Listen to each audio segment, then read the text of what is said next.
اسلامی سال کی انتہا ذی الحج سے ابتدا محرم سے آخری مہینے میں بھی قربانی، پہلے مہینے میں بھی قربانی۔ اللہ نے دو قربانیوں والے مہینے بھی اکٹھے رکھے،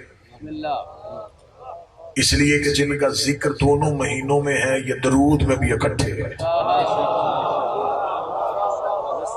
ذی الحج کا چاند آسمان پہ آیا تو جو سب سے پہلی یاد آئی وہ حضرت ابراہیم اور فرزند ابراہیم حضرت اسماعیل کی تھی۔ محرم کا چاند جو سب سے پہلا تخیل ذہن میں ابھارے گا وہ حسین ابن علی کا۔ لیکن دونوں مہینوں میں کچھ مطابقت بھی ہے اور ایک فرق بھی۔ مطابقت کیا ہے کہ یہاں بھی پہلے 10 دن، وہاں بھی پہلے 10 دن، یہاں بھی 9 دن یاد 10ویں دن قربانی، وہاں بھی 9 دن یاد 10ویں دن قربانی ہے۔ یہ بھی تذکرہ ہے، وہ بھی تذکرہ ہے، یہ بھی عشق ہے، وہ بھی عشق ہے، یہ بھی نبی کے گھر کی بات ہے، وہ بھی نبی کے گھر کی بات۔ رات کے اس پہر میں اس جملے پہ جو بندہ بولے وہ تائید کا حق ادا کرے، مگر دونوں میں فرق ہے، یہ خواب ہے، وہ تعبیر ہے۔ لیکن ذی الحج کا چاند آیا، ٹیلی ویژن اور اخبارات بھر گئے، مسجدوں کے لاؤڈ سپیکر کھل گئے، مولویوں نے اپنے بچوں کو حضرت ابراہیم کی کہانی سنانی شروع کر دی۔ یہ مہینہ منسوب ہے حضرت ابراہیم سے، ہر مسجد میں واقعہ پڑھا گیا، پڑھا جائے گا، پڑھتا جائے گا کہ مسلمان علماء اپنے بچوں کو بتائیں گے یہ مہینہ منسوب ہے ابراہیم سے۔ ابراہیم نے خواب دیکھا تھا، بیٹے کی گردن پہ چھری رکھی تھی اور ایک دمبا اللہ نے آسمان سے بھیج دیا تھا۔ اب قیامت تک اس دمبے کی یاد میں مسلمان اپنے گھروں میں جانوروں کو ذبح کرتے ہیں۔ حضرت ابراہیم کے دن آئیں گے، 10 ذی الحج کو قربانی منائی جائے گی۔ قربانی شیعہ کریں گے، گوشت سنی گھروں میں جائے گا۔ قربانی اہل سنت کریں گے، گوشت شیعوں کے گھروں میں آئے گا۔ نہ کہیں کوئی جھگڑا، نہ کہیں کوئی لڑائی، نہ کہیں کوئی دنگا، نہ کہیں کوئی فساد، نہ تھانے سے اجازت، نہ امن کمیٹی، نہ فوج کے پہرے، نہ پولیس کی اجازت۔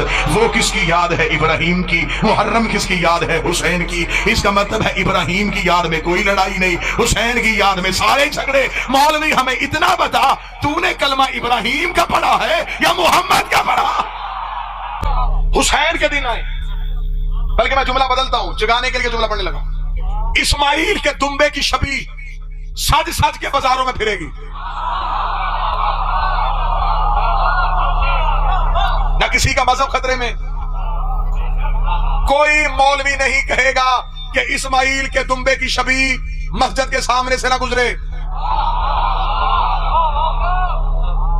مسلمان بلکہ اپنے بچوں کو بتائیں کہ بیٹا یہ جانور عام جانوروں جیسا نہیں، اسے چھڑی نہ مارنا، اسے تکلیف نہ دینا، کیونکہ اس کو نسبت ہو گئی ہے اسماعیل کے دمبے سے۔ ہاتھ نہیں تیری چلاکی کی، تجھے اسماعیل کا دمبا سمجھ میں آ گیا، حسین کا زلجھنا سمجھ میں نہیں آیا۔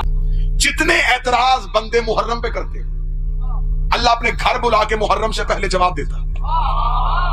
لے جی دلیلیں پڑھنے لگا۔ محرم میں سب سے پہلا اعتراض، ادھر محرم کا چاند طلوع نہیں ہوگا، یا آپ کو کہیں نہ کہیں سے کوئی نہ کوئی مولوی کہیں نہ کہیں سے آوازیں بلند کرنا شروع کر دیں گے کہ یہ ہمیں بات سمجھ میں نہیں آتی، امام حسین شہید ہو گئے تو یہ شیعہ قوم سڑکوں میں بازاروں میں جلوس نکال کے یہ اپنے جسم کاٹتے ہیں، یہ زنجیر مارتے ہیں، یہ ماتم کرتے ہیں، یہ خون بہاتے ہیں۔ یہ سب کچھ تو قرآن میں کہیں نہیں لکھا، بلکہ ان کو بہتر سے بہتر حل ہم بتاتے ہیں۔ اس کا سب سے بہتر حل یہ ہے گھروں میں بیٹھنا چاہیے، باوضو ہونا چاہیے، قرآن پڑھنا چاہیے، شہداء کربلا کو بچنا چاہیے، نمازیں پڑھنی چاہیے، شہداء کربلا کو بخشنی چاہیے، انہیں ثواب پہنچانا چاہیے۔ آج کے اس ماڈرن دور میں سانس لینے والا بچہ اس بات کو جلدی قبول کر لیتا ہے کہ یہ بات ٹھیک ہے، بجائے جسم کاٹنے کے، بجائے خون نکالنے کے گھروں میں بیٹھ کے قرآن پڑھتے ہیں، قرآن پڑھ کے کربلا والوں کو ہدیہ کرتے ہیں، اس بات کا اجر زیادہ ہو جائے گا۔ میں محرم سے پہلے شیعہ قوم کی نوجوان نسل کی نمائندہ خطابت کی حیثیت سے یہ جملے کثرت سیدہ میں ضرور کہنا چاہوں گا کہ جو بندے کہتے ہیں کہ کربلا کے شہداء کو قرآن پڑھ کے بخشنا چاہیے، اس مولوی کی گردن پہ میں گھٹنا رکھ کے اسے یہ منوانے کی کوشش کروں گا۔ قرآن ہمیشہ اسے بخشا جاتا ہے جو مرنے کے بعد خود نہ پڑھ سکے، قرآن اسے بھیجا جاتا ہے جو مرنے کے بعد خود نہ پڑھ سکے، اور جو نیزے کی نوک پہ قرآن کی تلاوت کرتا ہو وہ تیری آیتوں کا محتاج نہیں ہے، وہ تیری تلاوتوں کا محتاج نہیں ہے۔ اور قرآن قاریوں کو بخشا جاتا ہے، وارثوں کو نہیں بخشا جاتا۔ قرآن مرنے والے کو بخشا جاتا ہے،